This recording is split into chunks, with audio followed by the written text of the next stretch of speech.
राधे राधे आप सबको। तो होली कब है, ग्रहण कब है और होलिका दहन कब है और पूर्णिमा का व्रत कब रखा जाएगा, पूरी जानकारी इस वीडियो में आप सबको मिलने वाला है। तो प्लीज़ आप लोग वीडियो अंत तक ज़रूर देखें और जुड़े रहे वीडियो से। होली केवल रंगों का त्यौहार नहीं है, ये सनातन धर्म का सबसे बड़ा त्यौहार होता है और हर बुराई पे एक न एक दिन अच्छाई की जीत होता ही होता है। तो वही होलिका दहन से हमें सीखना मिलता है कि कितना ही भी अहंकार बड़ा हो, कितना ही भी हो, लेकिन एक न एक दिन अहंकार भगवान के आगे और भगवान के भक्त के आगे जलकर भस्म होना ही होना है। तो ये एक भगवान और भक्त के विश्वास के से जुड़ी हुई ये बातें हैं।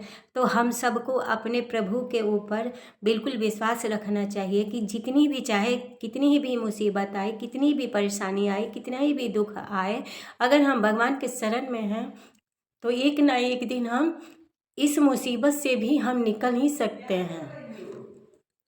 तो इस रूप में हम सब होलिका दहन करते हैं और होलिका दहन के बाद ही हम होली भी मनाते हैं।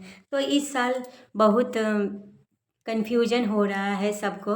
तो पूर्णिमा का व्रत भी है, पूर्णिमा के दिन ही हम लग भी रहा है। 3 तारीख को चंद्र ग्रहण, जो साल की सबसे बड़ी चंद्र ग्रहण है और पूरे भारत में इसको माना भी जाएगा। तो पूर्णिमा का जो व्रत है वो 2 तारीख को रखा जाएगा, क्योंकि 2 तारीख को पूर्णिमा जो समय है, 2 तारीख को ही प्रदोष काल में 2 तारीख को शुरू हो जा रहा है पूर्णिमा का और 3 तारीख को आपका ख़त्म भी हो रहा है प्रदोष काल में ही। तो इसीलिए पूर्णिमा का जो व्रत होता है वो प्रदोष काल से ही महत्व होता है। तो प्रदोष काल में पूजा करना, सूर्य चंद्रमा देव को अर्घ्य देना, तो सब कुछ हम 2 तारीख को करेंगे। 2 तारीख को ही हम श्री सत्यनारायण भगवान की पूजा कथा भी करवाएंगे और उस दिन ही शुभ तारीख है। और चंद्र ग्रहण आपका लग रहा है 3 तारीख को।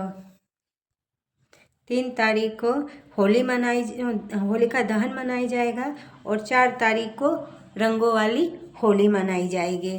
तो ये हो गया आपका।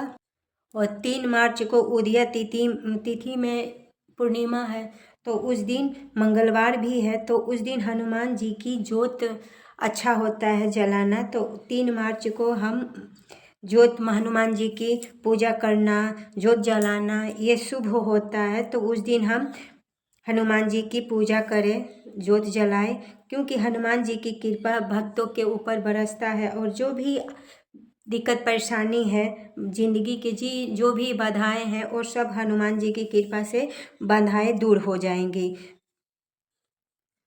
ग्रहण की शुरुआत दोपहर आपका 3:19 से शुरू हो रहा है, जो शाम को 3 मार्च को 9:20, जो शाम को 6:47 तक आपका सूतक रहेगा ग्रहण। और सूतक का जो समय है वो आपका सुबह ही लग जा रहा है, 9:20 से लेकर के 6:47 तक ये सूतक रहेगा।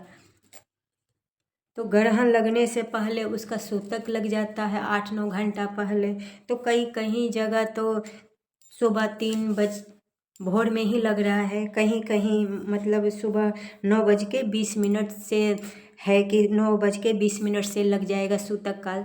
तो 9:20 से पहले, सूतक काल होने से पहले, या तो हम होलिका पूजन कर लें, तो ये शुभ समय है।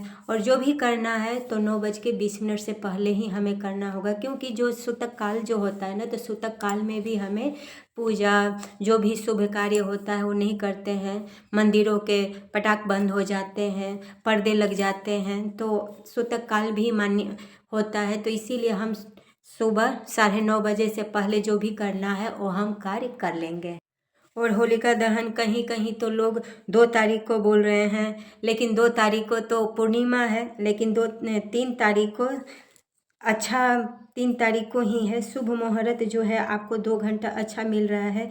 जो शुभ समय है होलिका दहन के लिए 6:25 से लेकर के 8:50 तक, क्योंकि उसके पहले ग्रहण ख़त्म हो रहा है, उसके बाद होलिका दहन करने के लिए वो अच्छा समय है और शुभ समय है।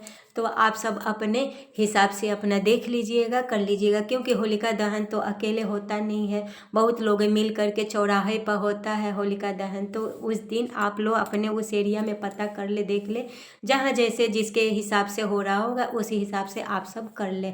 तो आप सबको, और होलिका के दिन हमें होलिका का राख नहीं समझना है। होलिका उस दिन हमारे जो भगवान के भक्त थे उनका चरण धूलि हमें पूजा करना भी है, और चरण धूलि जो है हमें अपने घर में भी लाना है। बहुत शुभ होता है, क्योंकि जो होलिका का जो राख होता है ना, वो नॉर्मल राख नहीं है, बहुत शक्तिशाली वो राख होती है। तो उन राखों को, एक तो भक्त को पहले हमें प्रणाम करना है। होलिका दहन हमें बहुत अच्छा होता है। राख लाना घर में, तो अपने राख भी घर में लाए और पूरे घर में छिड़काव भी करें। उम्मीद करती हूँ आप सबको ये वीडियो अच्छी लगी होगी। बहुत ठीक है, फिर मिलते हैं आप सबसे अगले वीडियो में, तब तक के लिए राधे राधे।